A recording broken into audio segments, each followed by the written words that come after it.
Assalamualaikum warahmatullahi wabarakatuh. Perkenalkan, nama saya Halimatuz Zahro dari Universitas JIN Madura, Prodi Hukum Ekonomi Syariah kelas A.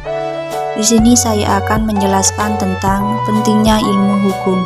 Ilmu hukum adalah merupakan salah satu bagian kajian yang tak pernah putus seiring dengan kemajuan teknologi dan manusianya dalam kehidupan masyarakat, sehingga pandangan-pandangan tentang ilmu hukum itu sering berbenturan dengan keadaan yang ada, di mana kajiannya lebih bersifat integral dan bukan pada bagian ilmu yang tersendiri. Hukum dalam lingkup ilmu pengetahuan telah menjadi perdebatan di kalangan para sarjana hukum. Hal tersebut telah membawa para sarjana hukum membagi ilmu hukum sebagai bagian dari ilmu sosial. Ilmu hukum itu suatu bidang ilmu yang berdiri sendiri yang kemudian dapat berintegral dengan ilmu-ilmu lain sebagai suatu terapan dalam ilmu pengetahuan yang lain. Ilmu hukum memandang hukum dari dua aspek, yaitu hukum sebagai sistem nilai dan hukum sebagai aturan sosial. Dalam mempelajari hukum adalah memahami kondisi intrinsik aturan hukum. Ilmu hukum mempelajari tujuan hukum, nilai-nilai keadilan, validitas aturan hukum, konsep-konsep hukum, dan norma-norma hukum.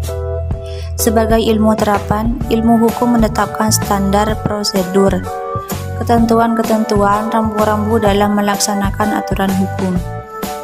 Sifat preskriptif keilmuan hukum ini merupakan sesuatu yang substansial di dalam ilmu hukum. Hal ini tidak akan mungkin dapat dipelajari oleh disiplin lain yang objeknya juga hukum.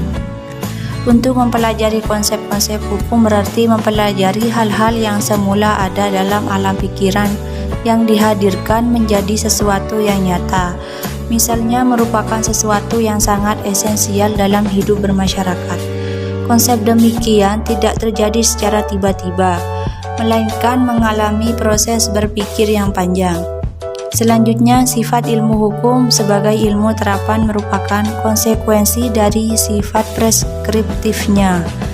Sesuatu penerapan yang salah akan berpengaruh terhadap sesuatu yang bersifat substansial. Berdasarkan sifat keilmuan, ilmu hukum dapat dibagi menjadi 3 lapisan, yaitu dogma hukum, teori hukum, dan filsafat hukum. Mungkin hanya ini yang bisa saya sampaikan. Semoga